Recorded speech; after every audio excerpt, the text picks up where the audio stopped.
Okay, let's take a look at finishing up 6.2, and we're going to be finding volumes using the washer method. What's happening is we're going to have two different graphs, and we're going to revolve the region that's between those two graphs around the x-axis. So again, we're spinning it in that circle, and what's going to happen is when you spin it around, the cross section, if you look straight on, is going to be the shape of a washer. You're going to have an outer circle, and then you're going to subtract, and then your inner circle is like a little hole, a little channel in your in that cylinder shape. Okay, so that's what we're going to do. Let's take a look. First thing we want to do is find out where my two graphs cross. So I'm going to go ahead and set these two y's equal to each other. So I have the square root of 25 minus x squared is equal to 3. I'm going to square both sides, which will give me 25 minus x squared, and 3 squared is 9. And I should be able to solve this for x. I'll go ahead and add x squared here to make it positive, and subtract the 9. I'm going to have 16. When you take that square root of both sides, you'll get a positive and a negative 4. So we know now what our limits of integration are going to be, negative 4 to positive 4. And the other thing we want to do is find out which one is the bigger function in between, either by looking at a graph or by just popping in a number. It'll be easy to pop in a number between negative and positive 4. 0 is very easy. Let's pop in a 0 for x. If I put in a 0 for x in my first equation, I get the square root of 25, which is 5. If I really can't plug anything in here. This is 3 all the time. So actually we can see that this first one is the larger function, and so that's the one I'm going to put first. Okay, let's integrate from negative to positive 4. Remember, it's going to be the area, so you're going to go pi r squared. So pi, my bigger function is going to be this one, the square root of 25 minus x squared, minus, and my smaller function is the 3, and that's going to be squared. And we're going around the x-axis, so dx. When you square everything up, you'll have pi, of course, times, that's going to be 25 minus x squared, take it out of that radical, and then minus 3 squared is 9. And so we can combine like terms, and now we've got our negative 4 to 4, pi times, I like to put the x squared first, so that's a negative x squared. 25 minus 9 is 16 dx. And now we integrate. When you integrate, let's see what we get. We've got our pi times, this will be negative x cubed over 3, and then plus 16x, and we're moving from negative 4 to 4. And it's just a matter of, again, plugging into your calculator here. First we'll plug in the positive 4, and let's see what we get when we pop in. In the first part we'll have a negative 64 over 3, plus, and then 4 times 16 is also 64, and minus, plug in the negative 4, just be careful of the signs. Negative 4 cubed is negative 64, but that negative will make this positive, 64 over 3, and then negative 4 times 16 is a minus 64.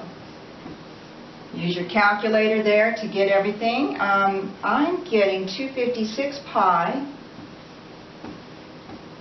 over 3 for my volume. 256 pi all over 3.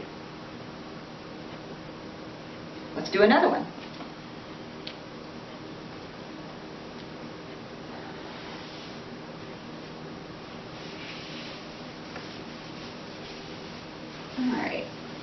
our next equation is still going to go about the x-axis.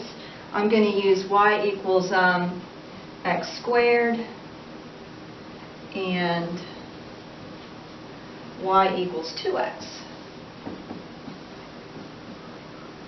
Again, if we want to find the region that's enclosed, we're going to need to set them equal to find out where they cross. So I'm going to say x squared is equal to 2x and solve. That's x squared minus 2x is 0, and we can factor.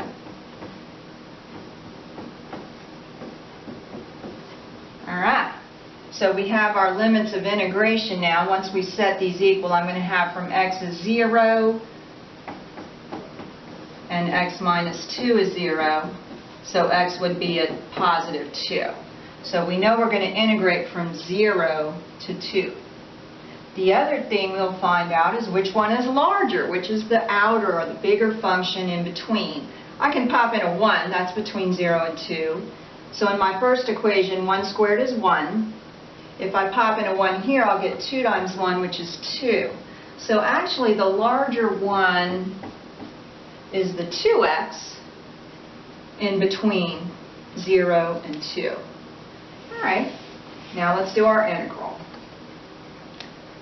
From 0 to 2, pi, and then let's find our function squared. The larger one is 2x, so it's going to be 2x squared minus, and then x squared, squared, don't forget to square your functions, dx. Pi times, that's going to, 2x squared is 4x squared minus, and my x, oh, I didn't put a 2 there, my x squared, also squared, is going to be x to the 4th. Right? So we squared the 2x, that's 4x squared. We squared the x squared, the other function, that's x to the 4th. And now we can integrate. Alright, this is going to be pi times 4x cubed over 3 minus x to the 5th over 5. Again, we're going from 0 to 2, and it's just a matter of plugging everything in. First, we'll pop in our 2 into our function. So let's see, that's 8 times 4, that's 32 thirds minus, over here when I pop in the 2 to the 5th is 32, and that's over 5, minus, when I plug in the 0, well that's easy because I pop that in, I'm going to get a 0 here and also a 0 on the second. It's always nice to plug in a 0. Pop it into our calculator and let's see what we get here. I've got 64 pi over 15 for that volume.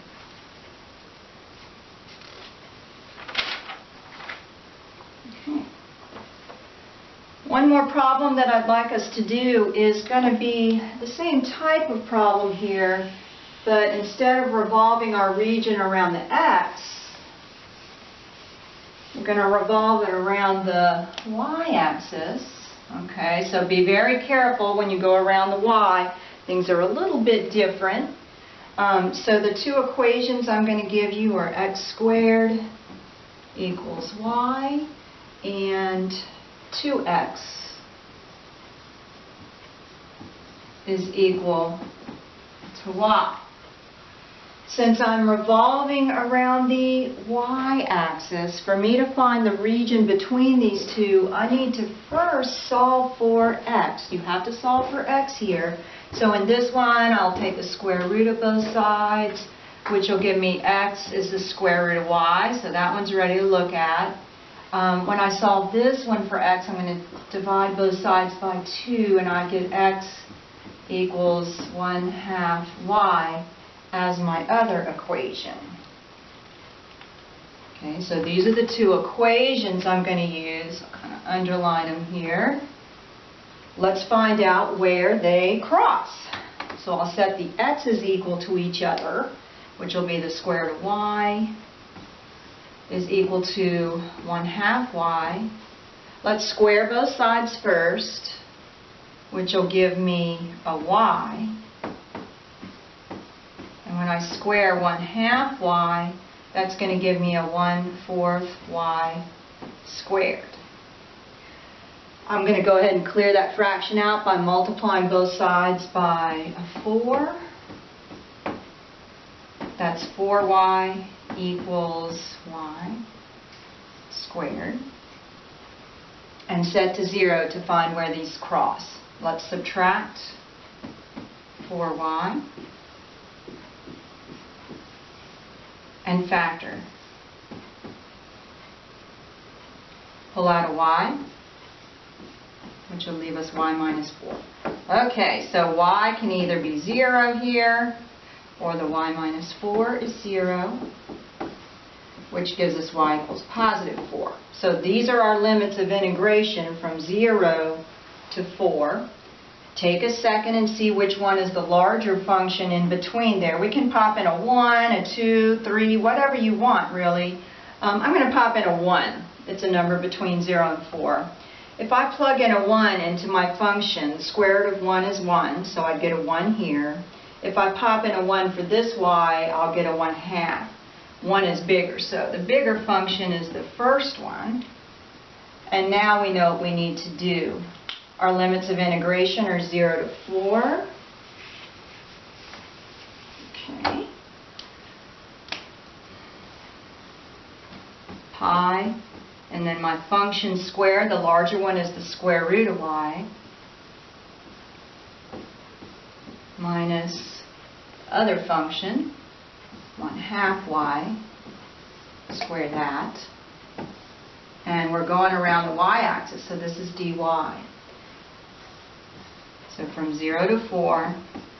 When I square the square root, that just takes the radical off. That's just going to leave me y minus 1/4 y squared. And now we can integrate. When I integrate, I'm going to have y squared over 2 minus, here this is going to be y cubed over 3, and then I've got that 1/4 out in front. So really what I have, the 4 times 3 is 12 in that denominator. So it's going to be y cubed over the 12. And we're going to go from 0 to 4. Now we're just going to pop everything in. So first pop in your 4, which will be 4 squared, 16 over 2, which is 8. Pop in your 4 to this y value. And we get 64 over 12, right? Which can reduce, if you want, to 16/3. Minus, and then pop in the 0, thankfully, that's just 0 minus 0. And we just pop all of that in to our calculators, and you should get 8 pi over 3 as your volume here. 8 pi over 3.